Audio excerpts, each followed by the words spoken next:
우리 같이 말씀 보겠습니다. 오늘은 요엘서 1장입니다. 우리가 호세아서 마지막 2장을 읽고 요엘서로 이제 들어가게 되는데, 오늘 요엘서가 짧기 때문에 오늘하고 내일하고 읽고 넘어가는 것이라서 오늘 아침에는 요엘서를 다뤄보도록 하겠습니다. 요엘서에 대한 개요는 우리 구약개론, 우리 같이 나눴었던 구약개론을 좀 참고해 주시기 바랍니다. 제가 링크도 올려드릴게요. 여기서는 한 가지만 보면 요엘서는 3장이거든요. 그 3장은 크게 두 부분으로 구성이 됩니다.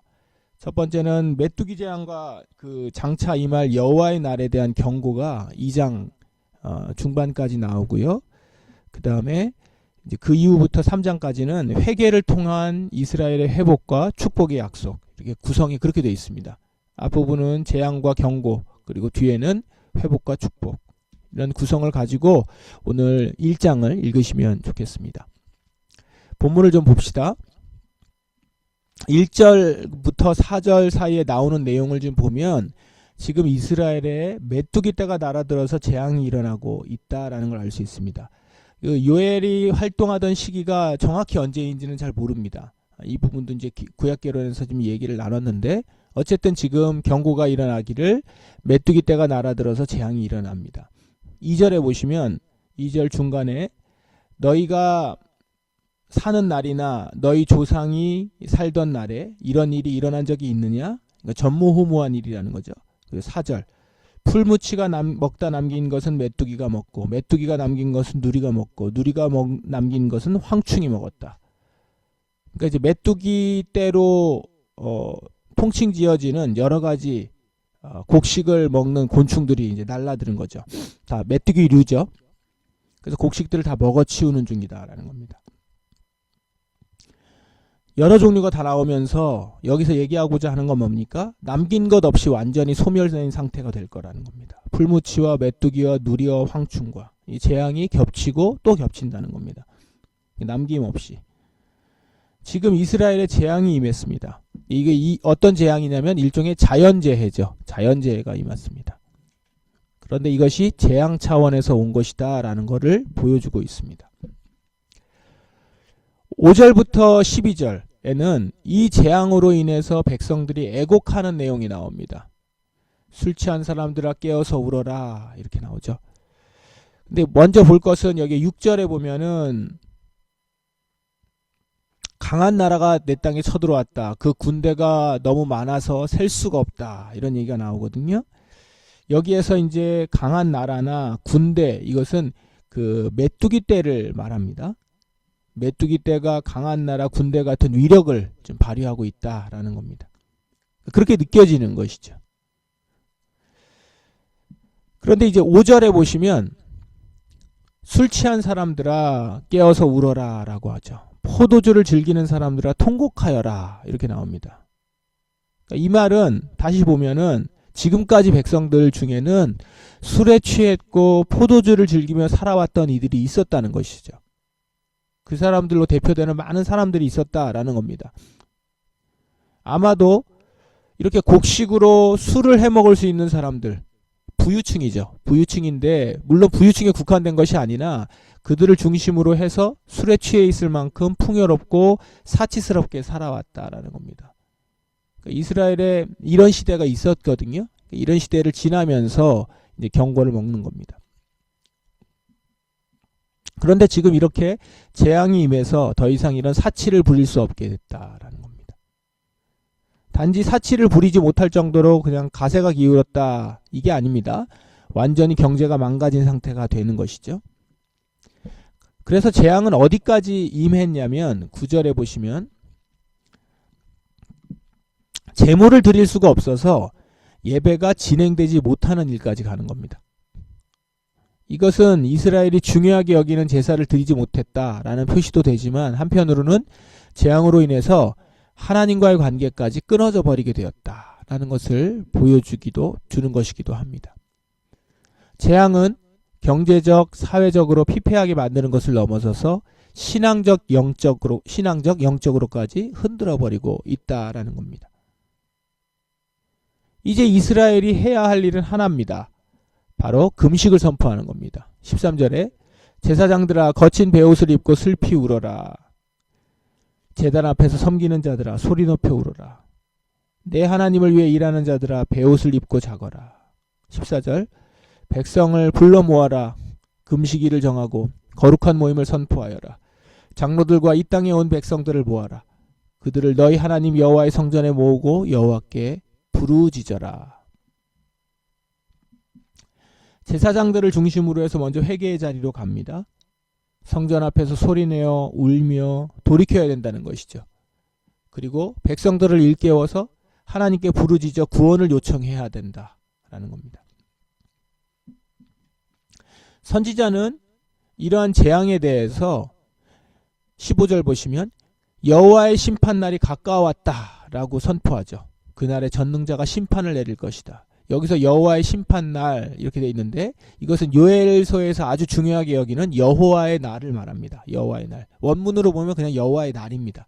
여기는 그냥 심판날이라고 좀 번역을 했는데 여호와의 날이 가까웁니다. 근데 그날은 전능자의 심판이 있는 날이 되는 것이죠. 요엘은 지금 일어난 재앙을 종말론적인 시각으로 보고 있습니다. 재앙이 일어났는데 메뚜기 떼가 와서 곡식을 먹는 그런 큰 자연재해가 일어났는데 이건 재앙이었고 이 재앙은 심판날이 가까웠음을 보여주는 것이다 라는 겁니다. 이렇게 백성들과 우리 독자들을 요엘 선지자는 일깨우고 있습니다. 지금 일어나는 일이 마지막 심판날의 그림자다라는 것이죠. 그러므로 지금의 재앙을 보면서 영적으로 각성해야 된다라는 것이죠. 그래야 지금의 재앙에서도 회복될 수 있고 마지막 심판날 때에도 심판의 자리에서 벗어날 수 있다라는 이중적인 경고를 하고 있는 것입니다. 마지막 두 구절에는 부르짖음이 나오죠. 여호와여 내가 주께 부르짖습니다. 불이 일어나 들의 풀을 태워버렸고 불꽃이 밭의 모든 나무를 태웠습니다. 들짐승조차 주께 부르짖습니다. 시냇물이 마르고 들의 풀이 다 타버렸습니다. 사람이 부르짖고 들짐승조차 부르짖는 부르짖음이 나오죠. 이렇게 1장은 끝나는데 1장의 마지막 부분에 여호와의 날이 임할 때 할 수 있는 일은 한 가지다라는 걸 보여주고 있죠. 분명히 보여줍니다. 바로 부르짖는 것입니다. 오늘 요엘서 본문이 보여주는 것이 무엇입니까? 오늘 계속 나오는 것이 자연재해거든요. 자연재해. 메뚜기 떼가 왜 왔을까? 이렇게 생각할 수 있는 자연재해인데 이 자연재해는 우연이 아니라 하나님의 역사 가운데 있는 것이다 라는 겁니다. 단순히 자연재해가 아닙니다. 하나님의 징계이며 타락과 불순종의 결과다라는 것이죠. 재앙의 결과가 어떻습니까? 처음에는 경제적인 문제, 먹을 것의 문제였지만 결국은 예배를 드리지 못하는 상황까지 이르며 하나님과의 단절 되는 결과가 나타나지 않았습니까? 결국 이 재앙의 시간을 통해서 하나님이 백성들을 일깨우고 주님을 바라보도록 하시는 것입니다. 오늘날 특히 바로 우리가 살고 있는 이 시대, 지금 이 시대에 이 세상 전체가 염려하는 것 중 하나가 뭡니까? 기후위기죠. 기후위기 아닙니까? 계속해서 그 부분은 경고가 들어오고 있고 여러 가지 염려를 하고 있으며 뉴스가 계속 종종 정기적으로 나오죠. 그로 인해서 발생할 자연재해들을 우리가 걱정하고 있죠. 북극의 얼음이 녹고 있고 온난화가 계속 지속되고 있고 그러면서 여러 가지 문제들이 발생하고 있다라는 것들. 단지 뭐 좀 따뜻해지거나 꽃이 먼저 피거나 이 정도가 아니라 자연재해로 연결이 돼서 어마어마한 홍수가 일어난다거나 아주 폭염이 계속해서 지속된다거나 이러면서 여러 가지 다른 현상들이 중첩돼서 일어납니다.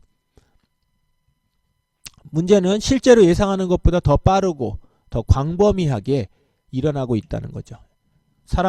학자들이 얘기하고 있는 것보다 훨씬 일찍 도래하고 있고 더 크게 일어나고 있습니다. 그런데 오늘 말씀에 근거하면 이런 상황을 단지 환경 문제로 국한해서 바라보면 안 된다라는 것이죠. 그건 하나님이 이 세상의 주인으로 지금도 역사하신다는 사실을 간과하는 것입니다. 이러한 기후위기는 재앙이며 징계의 성격이 있다. 재앙이며 징계다라는 겁니다. 우리의 탐욕과 불순종으로 인한 결과다라는 것이죠. 죄로 얼럭진 우리가 만들어낸 상황입니다.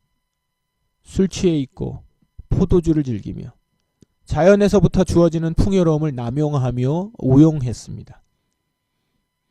하나님의 말씀을 순종하지 않음은 결국 우리의 자연환경 파괴로 나타났고 그 결과 일어나는 자연재해는 재앙으로 우리에게 다시 돌아왔죠. 이것은 탐욕과 불순종한 인간에 대한 하나님의 재앙인 것입니다. 하나님의 말씀을 떠나서 자기 마음대로 살아가는 인간들에 대한 하나님의 징계다라는 것입니다. 그러면 이러한 재앙과 징계 앞에서 어떻게 해야 합니까? 깨어서 회개하고 돌이켜야 하는 거죠. 환경보호, 그것 이전에 우리가 하나님 앞에서 죄를 범했음을 인식하고 회개해야 하는 부분이라는 것입니다. 오늘 말씀에서처럼 금식을 선포하고 슬퍼하며 이 재앙의 날에 우리를 구원하실 주님께 부르짖어야 합니다. 단지 기후위기로 인한 위험에서 보호해 주세요, 이렇게 기도할 것이 아니라 이러한 재앙을 만들어낸 우리의 탐욕과 불순종에 대한 회개, 자연 만물을 우리에게 맡기셨음에도 그것을 자기가 주인인 것처럼 남용했었던 불순종에 대한 뉘우침과 돌이킴, 슬퍼함, 이것이 있어야 한다는 것이죠. 13절에 먼저 제사장을 부르죠. 이 말은 뭡니까? 예배하는 자들부터 먼저 회개의 자리로 나가야 된다는 것이잖아요. 이건 뭘 의미합니까? 오늘날 우리에게 적용하면 교회가 먼저 회개해야 된다는 거죠. 지금 자연재해나 기후위기, 재앙의 모습을 보면 교회가 먼저 이런 이들의 영적인 원인, 이런 일들이 일어나는 영적인 원인을 보고 회개하며 주님께 나아가야 한다는 것입니다. 그런데 어떻습니까? 교회가 어떤 태도를 취하고 있죠? 지금 일어나는 자연재해에 대해서 가장 경각심 없고 무감각한 집단 중 하나가 교회 아닙니까? 조금이라도 깨어있는 시민이라면 다들 참여하는 환경보호 문제에 대해서 문제의식이 없는, 아예 관심이 없죠. 자연보호와 신앙이 무슨 관계가 있냐고 하며 전혀 양심에 거리낌 없이 행동합니다. 이런 모습에서 돌이켜야 한다는 것이죠. 교회는 이런 자연재해와 기후위기를 보며 하나님의 말씀을 따르지 않는 인간의 불순종과 죄의 문제임을 인식하고 먼저 앞서 깨어 기도하며 돌이켜야 합니다. 부르짖고 탄식하며 실제로 다시 하나님이 맡기신 자연에 대한 인간의 사명을 회복하는 일로 나아가야 한다라는 것입니다. 그리고 이 재앙 가운데서 구해 주시기를, 은혜 주시기를 구해야 하는 것입니다. 지금 깨어 있음이 마지막 날에 우리가 깨어 있음과도 연결이 됩니다. 지금 깨어 있지 않은데 나중에 마지막 날에는 구원받을 것이다, 그렇지 않다라는 얘기를 오늘 요엘서가 보여주고 있는 것입니다. 오늘 1장은 탄식과 부르짖음으로 끝을 맺는다고 했습니다. 1장으로 끝나는 것이 아니죠. 2장 3장이 있는데요. 그러므로 지금 이 1장의 부르짖음은 하나님의 응답을 여는 문입니다.